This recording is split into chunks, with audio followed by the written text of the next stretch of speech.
नमस्कार, आप देख रहे हैं कमोडिटीज 360। हमारे साथ बने हैं कार्यक्रम में केडिया कमोडिटीज के अजय केडिया, chartandchart.com के फाउंडर विकास बगारिया। आप दोनों का कार्यक्रम में स्वागत है। आपसे पहले ये जानना चाहेंगे कि जिस तरह की स्थिरता अब यहाँ पर सोने चांदी में बनती हुई नजर आई है, अजय, अब यहाँ से क्या करने की राय है? वेरी गुड आफ्टरनून कंचन जी। डेफिनेटली अगर सोने में और देखें तो जिस तरह से हमने डी एस्केलेशन जो होता हुआ दिखाई दिया, उसके बाद सोने में एक करेक्शन जो भी था, टेक्निकली भी हमने अगर देखें तो 2000 से लेकर $2440 तक का एक बड़ा जंप हमने वेरी शॉर्ट पीरियड में आते हुए देखा। तो टेक्निकली सीवियरली ओवरबॉट था, जिसका ही नतीजा हम अभी देख पा रहे हैं। तो मुझे लगता है जब तक अगर एस्केलेशन नहीं बढ़ता है, वॉर फ्रंट पे कुछ नहीं होता है, आई थिंक जो इंटरेस्ट रेट को लेकर अटकलें थी कि जून में कट होगा, वो अब नहीं हो पा रहा है। सेंट्रल बैंक की बाइंग वो डिस्काउंट हो चुकी है। तो इन सबको देखते हुए मुझे लगता है एक बड़ा करेक्शन मार्केट में ड्यू है। इमीडिएटली तो $2290 से 2270 का सपोर्ट दिखा है, जो डोमेस्टिक मार्केट पे आप मान के चलिए 70,000 का एक साइकोलॉजिकल लेवल है। बट कुल मिला के मुझे लगता है कि अगर एस्केलेशन नहीं बढ़ते तो सोने में गिरावट बढ़ते हुए दिखाई देगी। आज पे आप कैसे देखते हैं गोल्ड एंड सिल्वर प्राइसेस को? Good afternoon Manisha ji. जैसे देख रहा था कि देखिए 2280 से $2290 जो है वो इंटरनेशनल गोल्ड में एक सपोर्ट का काम करेगा। एक जो खाली जियोपॉलिटिकल टेंशंस के चलते ही गोल्ड क्या था कि एकदम से हाइप क्रिएटेड था और कंटिन्यूअसली ऊपर जाया जा रहा था। जैसे ये थोड़ा सा डिस्कलेशन हुआ तो गोल्ड में एक अच्छा खासा मुनाफा देखने मिला। बट मेरे को लगता है कि 70,000 70,200 के जो लेवल्स है गोल्ड में वापस से यहाँ पे री एंट्री का मौका मिलेगा। यहाँ पे 70,200 300 के करीब में जो रिसेंट के जो भी लोज बने हैं उसके पास बाई का मौका लेना चाहिए एंड 69,800 के स्टॉप लॉस लगाना चाहिए। यहाँ से बाउंस बैक में 71,250 71,500 के लेवल्स जो है गोल्ड में इजीली देखने मिल सकते हैं। एंड वनीषा जी वहीं अगर सिल्वर की बात करूं मैम, तो सिल्वर में जैसे देखने मिल रहा है कि जो इसके जो 44 मंथ्स के कंसोलिडेशन का ब्रेकआउट हुआ था 78,800 के ऊपर में एंड जिससे वो रैली छूट गई थी, मेरे को लगता है कि अब री एंट्री का एक मौका मिल सकता है।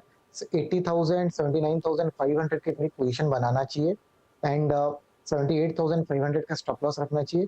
आने वाले कुछ सेशंस में वापस से 82,300 एंड 83,700 के लेवल्स देखने मिल सकते हैं। ओके, तो बाइंग ऑन डिप्स की स्ट्रैटेजीज यहाँ पर चांदी में देखने को मिल सकती है। ऑफ कोर्स सोने में हमने जिस तरह की गर्मी आते हुए देखी थी, वहाँ से कुछ ठंडक जरूर मिली है, लेकिन करंट स्तरों पर स्टेबिलिटी भी यहाँ पर बनती हुई नजर आ रही है।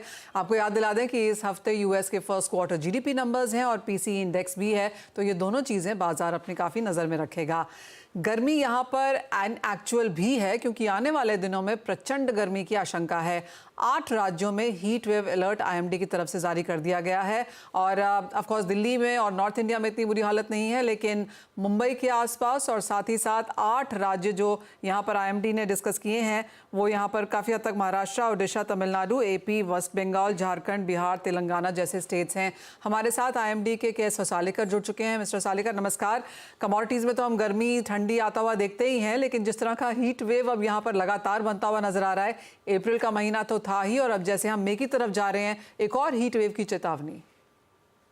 जी, जो आईएमडी ने मार्च की शुरुआत में जो पूर्वानुमान दिया था उसमें हमने कहा था कि मार्च, अप्रैल, मई और उसके बाद अप्रैल, मई, जून इन दिनों में हीट वेव की जो पॉसिबिलिटीज है बहुत ज्यादा है। कुछ एरियाज में मार्क किए थे और कुछ उसी तरह से अब सिनारियो दिख रहा है। आने वाले 4-5 दिनों में मेरे ख्याल से जो अभी आपने बात बताई है, जो 8 राज्य आपने बताया, उस राज्य में कुछ जगह पे ऑरेंज अलर्ट है, कुछ जगह पे अलर्ट, येलो अलर्ट्स भी है। तो जैसे उड़ीसा है, बिहार है और उसके बाद नॉर्थ इंटीरियर कर्नाटका है और फिर पार्ट ऑफ तेलंगाना है, उत्तर प्रदेश है, महाराष्ट्र की आप बात करते हैं तो विदर्भ में भी इस तरह की चेतावनियां है, एमपी में भी है और यूपी के बाद ईस्ट यूपी में भी है। तो तकरीबन जो है सेंट्रल इंडिया, दक्षिण भारत और कुछ ईस्ट इंडिया के पूर्वी भारत के भी कुछ राज्यों में इस प्रकार की गर्मी रहने की आशंकाएं बहुत ज्यादा है इन 4 से 5 दिनों में। मिस्टर सालेकर, जैसे आपने कहा कि ओडिशा और वेस्ट बंगाल में ये शायद दूसरी या तीसरी चेतावनी है, इवन मुंबई, महाराष्ट्र के लिए ये सेकेंड हीट वेव की चेतावनी है। क्या हम ऐसी और अलर्ट्स एक्सपेक्ट कर रहे हैं मई के महीने के लिए भी? जी, आपने सही कहा। उड़ीसा में जो है हीट वेव कंडीशन 15 तारीख से चल रही है और जो वेस्ट बंगाल की बात हम करते हैं तो वो 17 तारीख से चल रही है। हीट वेव तो सीवियर हीट वेव है और कल जो है तापमान पूरे देश में अनंतपुर में 43.5 डिग्री सेंटीग्रेड नोट हुआ। और जो बात आपने कही है कि मार्च में किस प्रकार से, मई में किस प्रकार से रहेगा, उसका पूर्वानुमान हम अभी कुछ दिनों में दे देंगे। लेकिन जो हमने अप्रैल में पूर्वानुमान दिया है उसमें ये जरूर बताया है कि मई में भी इसी प्रकार की हीट वेव रहने की संभावना बहुत ज्यादा है।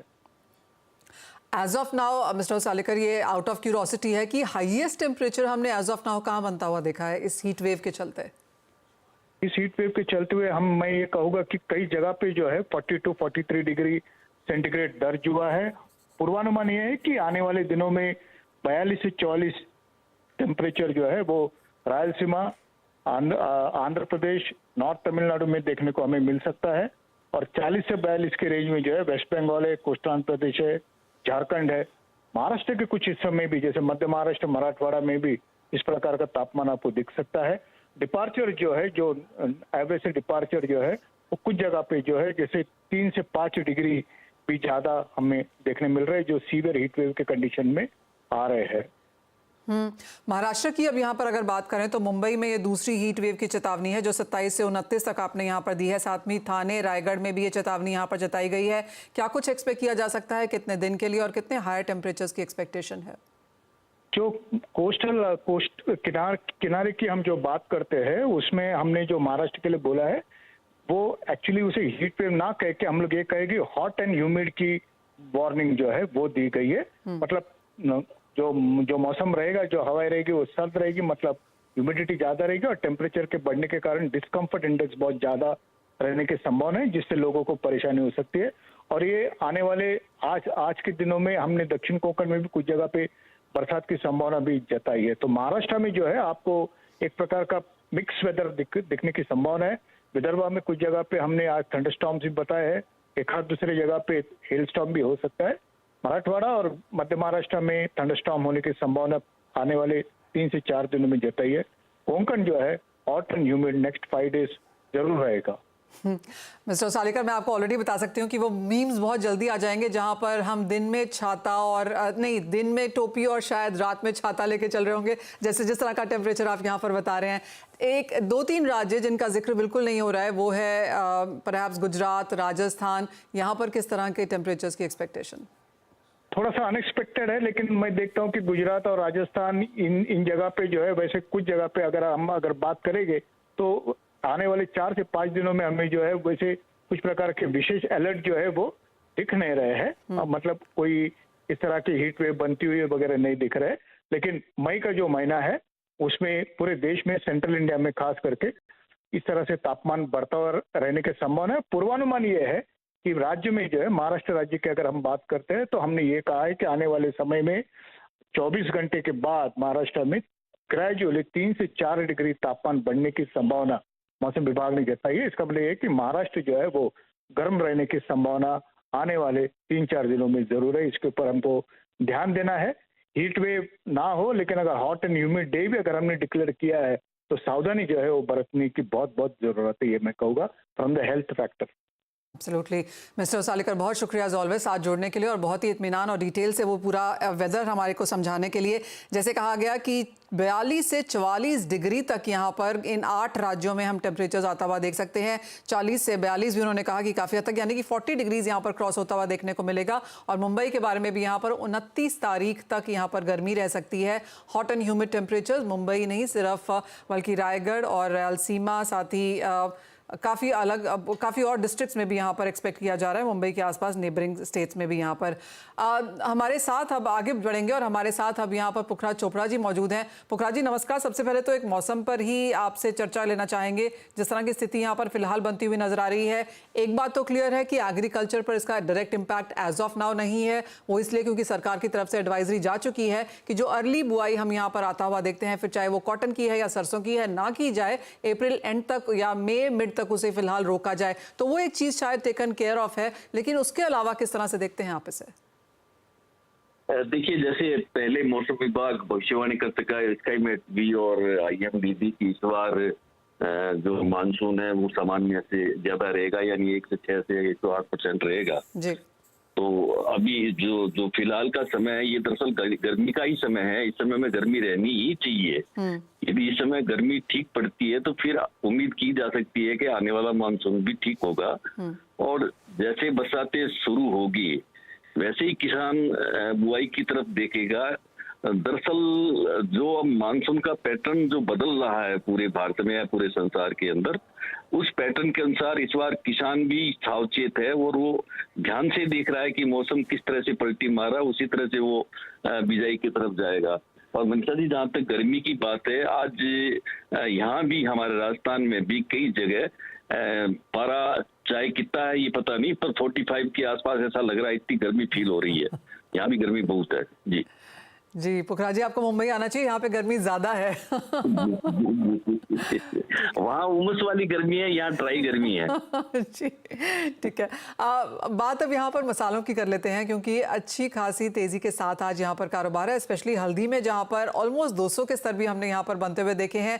आप कहेंगे मसालों में एक बार फिर यहाँ पर इंटरेस्ट आना शुरू हुआ है? जीरे के लिए अगर पिछला साल था तो धनिया ठीक ठाक कर रहा है और हल्दी में एब्सोल्यूट इंटरेस्ट है। जी मनीषा जी, इस बार तो हल्दी से ही उम्मीद रखनी चाहिए मसालों में। जो पिछले साल जिस तरह से जीरा चला था, उम्मीद है कि इस साल हल्दी इसी तरह से चलेगी। कभी 1000-2000 रुपए घट जाएगी, कभी 1000-2000 रुपए बढ़ेगी। जैसा जीरा ने मूवमेंट दिया था पिछले साल, हर दिन हर रोज, उसी तरह से हल्दी के अंदर चाल आने की संभावना है।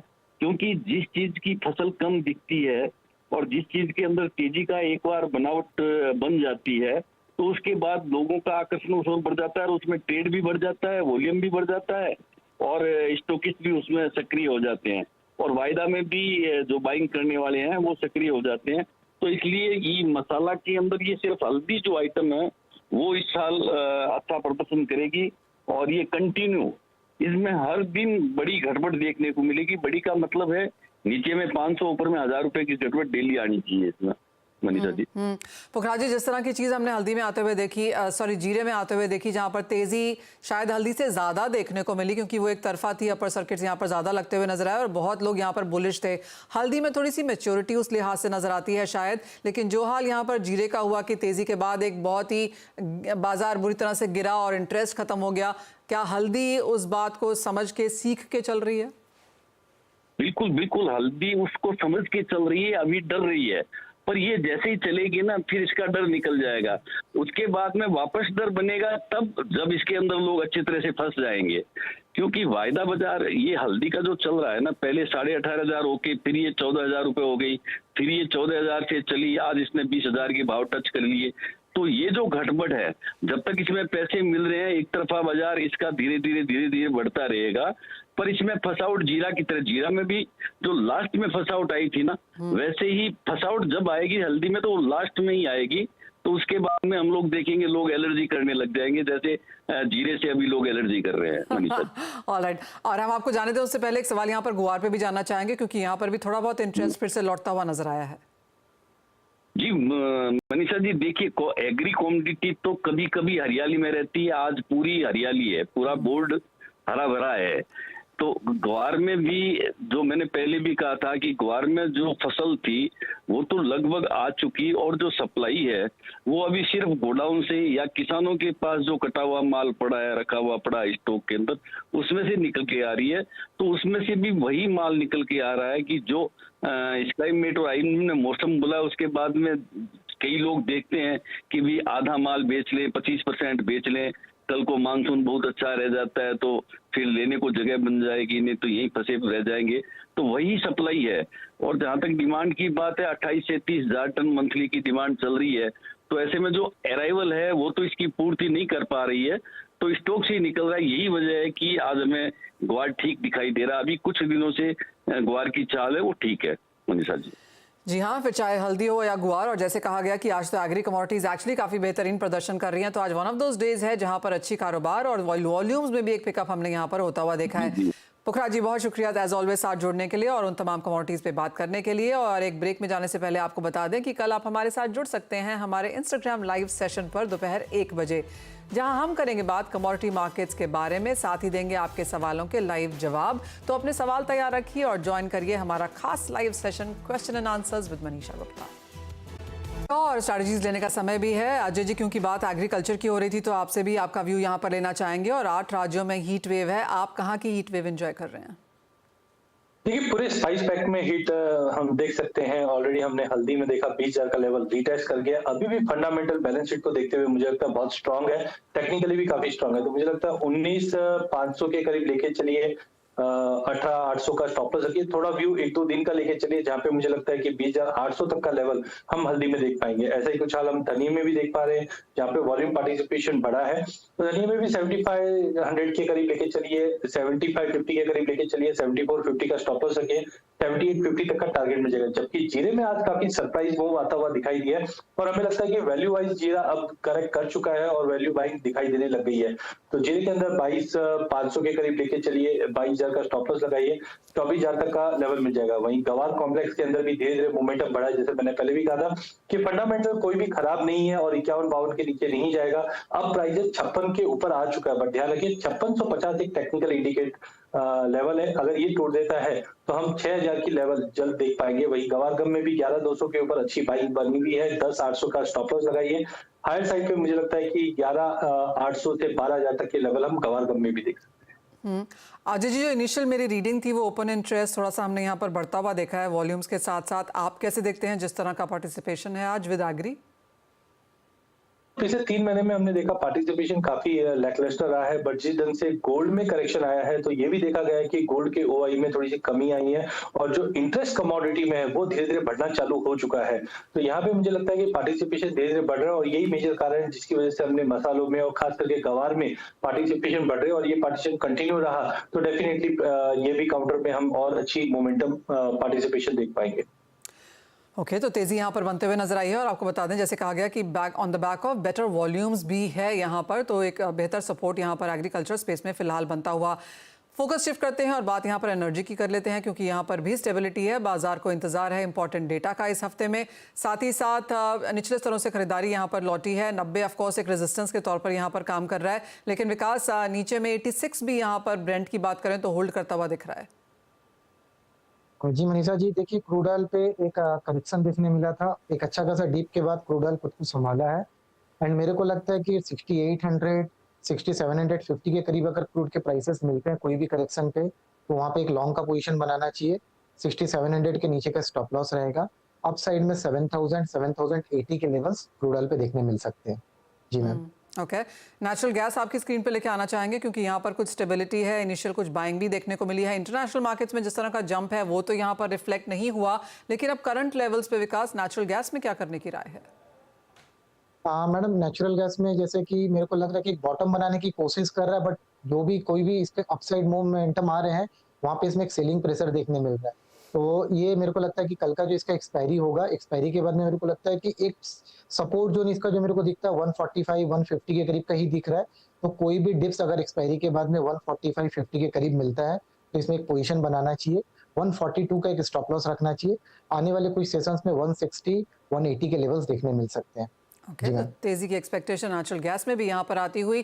अब मेटल्स आपकी स्क्रीन पे लेके आना चाहेंगे, क्योंकि पिछले 2 दिन की मुनाफा वसूली के बाद इसमें फिर से अपॉर्चुनिटी बाइंग बनती हुई नजर आई, और आज तेजी के साथ हमने मेटल इंडेक्स, स्टील के स्टॉक, स्टील के प्राइसेस, कॉपर, एल्यूमिनियम सभी में एक बढ़त लौटते हुए देखी है। अजय, कॉपर से ही अगर शुरुआत करें तो एक तरफ कोडेल्को की तरफ से स्टेटमेंट है कि प्रोडक्शन इस साल में वो बढ़ाएंगे, लेकिन ऑफकोर्स कॉपर में स्मेल्टर कट्स हैं, चाइना में काफ़ी माइंस में डिस्ट्रप्शंस भी हैं, डिमांड बेहतर होती हुई नजर आई है, तो काफ़ी सारे सपोर्टिव फैक्टर्स भी हैं। यहाँ से अब क्या करने की राय? बिल्कुल भाई जी, अब ऐसा नहीं कि कॉपर में आज ही कोई फंडामेंटल चेंज हुए। हमने मार्च के जो नंबर चाइना से देखे वो भी सपोर्टिंग थे, बाकी ग्लोबल इकोनॉमी से भी रिवाइवल है। सबसे इंपॉर्टेंट है जो है माइन साइड कंसर्न। ठीक है, प्रोडक्शन बढ़ेंगे बट इमीडिएटली इतना जंप अप नहीं करा। तो इन सबको देखते हुए मुझे लगता है कॉपर में अभी भी चीज बाकी है। करंट लेवल से भी लिया जा सकता है 838 के स्टॉप लॉस से। इमीडिएट टारगेट तो 852 तक का ही लेवल लग रहा है, बट ऐसे कुछ हाल जिंक में भी है, जहां पे हमने देखा कि सप्लाई साइड थोड़ी कंसर्न्स बने हुए। एल्यूमिनियम में हमने लंदन मेटल पे जो रशियन मेटल को देखे कंसर्न है, तो दोनों ही काउंटर में मुझे लगता है तेजी कंटिन्यू रहेगी। जहाँ पे जिंक के अंदर करंट लेवल से भी अगर हम एंटर करके चलते हैं तो 252 तक का लेवल हम देख पाएंगे। एल्यूमिनियम आज थोड़ा रिट्रेस कर रहा है, but 238 is good to buy. ऊपर में वापस 245 तक का लेवल मिल जाएगा। तो ओवरऑल मुझे लगता है कॉपर, जिंक और एल्यूमिनियम तीनों ही काउंटर में तेजी कंटिन्यू रहेगी सप्लाई कंसर्न्स को देखते हुए। जी हाँ, एब्सोल्युटली। अगर हम मंथ और मंथ की यहाँ पर बात करें तो कॉपर में करीबन 12% की तेज़ी अप्रैल के महीने में बनती हुई नजर आई है। जिंक करीबन 11% ऊपर है। एल्यूमिनियम में 14% की तेज़ी पिछले एक महीने में बनती हुई नजर आई है। तो क्लियरली मेटल्स ने अच्छे खासे रिटर्न्स यहाँ पर दिए हैं। विकास, आपका कोई टॉपिक जो यहाँ पर मेटल में हो, साथ ही साथ स्टील पर भी एक राय लेना चाहेंगे, क्योंकि यहाँ पर अच्छी खासी तेज़ी स्टील स्टॉक्स में देखने को मिली और अंतर्राष्ट्रीय बाजारों में भी स्टील के प्राइसेस में एक स्थिरता। हाँ मैडम, एल्यूमिनियम में मेरा टॉपिक रहेगा। Okay. एल्यूमिनियम मेरे को लगता है कि 238 का जो इसका सपोर्ट जोन चुका है, तो 239 238 तक लेना चाहिए।